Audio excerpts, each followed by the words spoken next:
माफ करा महाराज, तुमच्या विचारांना, तुमच्या संस्कारांना आम्ही विसरलोय.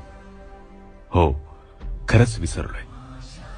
अहो, ज्या चारित्र्य संपन्न राजाचा आदर्श आज जग घेतोय, त्याच तुमच्या महाराष्ट्रात लेकी बाळींवर दिवसा ढवळा अत्याचार होत आहेत.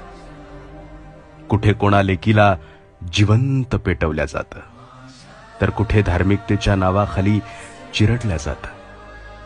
राज, तुम्ही आयुष्यभर स्वराज्यातील प्रत्येक मायमाऊलींना तळहाताच्या फोडाप्रमाणे जपलात, पण आज त्याच लेकीला न्यायासाठी वनवन भटकावं लागतंय.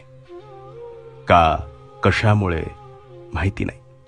राज, लहान तोंडी मोठा घास घेतोय. आता तुम्ही फक्त राजकारणापुरते मर्यादित राहिलात राज.